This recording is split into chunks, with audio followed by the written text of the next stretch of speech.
இப்ப FMEA table பத்தி discuss பண்ணலாம். இப்ப எஃப்எம்இஏ டேபிள் எடுத்துக்கிட்டீங்கன்னா, ஒரு ப்ராசஸ் நடந்துகிட்டு இருக்கு. அந்த ப்ராசஸ்ல ஒரு ஃபெயிலியர் ஏற்படுது. அந்த ஃபெயிலியர் ஏன் ஏற்படுது? எப்படி ஏற்படுது? அப்படிங்கிறத அண்டர்லைன் பண்ணி காட்டுறது மூலமா, அந்த ஃபெயிலியர எப்படி தடுக்கலாம்? அதுக்கான பிளான் எப்படி பண்ணலாம்? அத திட்டமிடுறதுக்கு ரொம்பவே ஹெல்ப்ஃபுல்லா இருக்கு. இப்ப எஃப்எம்இஏ எடுத்துக்கிட்டீங்கன்னா, ஒரு ப்ராசஸ்ல ஒரு ஃபெயிலியர் ஏற்படுது. அந்த ப்ராசஸ்ல ஏற்படக்கூடிய ஃபெயிலியரோட ரூட் கேஸ கண்டுபிடிச்சு, அனலைஸ் பண்ணி அதுல இருந்து கிடைக்கக்கூடிய அவுட்புட்ட தெரிஞ்சுக்கிறதுக்காக பயன்படுத்துறோம்.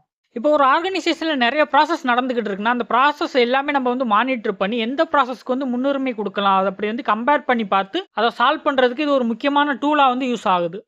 இப்ப நம்ம எஃப்எம்இஏ யூஸ் பண்றோம்னா, அதுக்கு நமக்கு எந்த ஒரு அடிஷனல் டேட்டாவும் தேவையில்ல.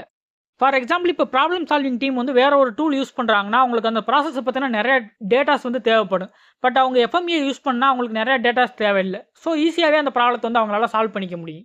இதுதான் பார்த்தீங்கன்னா, ஒரு சாம்பிள் எஃப்எம்இஏ டேபிள். இந்த டேபிள்ல ஒரு ப்ராசஸோட ஸ்டெப் நம்மளுக்கு தெரிஞ்சிரும். அந்த ப்ராசஸ்ல குடுக்கக்கூடிய கீ இன்புட் நமக்கு தெரிஞ்சிரும். நெக்ஸ்ட் அந்த ப்ராசஸ்ல ஏற்படக்கூடிய பொட்டன்ஷியல் ஃபெயிலியர் எதனால ஏற்படுங்கிறத நம்மளால ஐடென்டிஃபை பண்ணிக்க முடியும். கன்டினியூஸா அந்த ஃபெயிலியர்னால என்ன மாதிரியான எஃபெக்ட் அந்த ப்ராசஸ்ல ஏற்படுது அதையும் நம்மளால ஐடென்டிஃபை பண்ணிக்க முடியும். அட் த சேம் டைம் அந்த எஃபெக்ட்னால கஸ்டமர் எந்த மாதிரியான ப்ராப்ளம் ஃபேஸ் பண்ணுவாங்க அதையும் நம்மளால தெரிஞ்சுக்க முடியும். இதுல இருந்து அந்த ஃபெயிலியர் எதனால ஏற்பட்டுச்சு அப்படிங்கிற காரணத்தை நம்மளால ஐடென்டிஃபை பண்ண முடியும். நெக்ஸ்ட் அந்த ப்ராப்ளம் எப்படி நம்ம கண்ட்ரோல் பண்ணலாம், அதுக்கான நடவடிக்கை நம்மளால எடுக்க முடியும். அட் த சேம் டைம் அந்த ப்ராப்ளம் ப்ராசஸ்ல இருந்து எப்படி நம்ம டெலீட் பண்ணலாம் அதையும் நம்மளால கண்டுபிடிச்சு, அந்த ப்ராசஸ்ல இருக்கக்கூடிய ரிஸ்க் பிரியாரிட்டி நம்பரை நம்மளால கம்மி பண்ணிக்க முடியும்.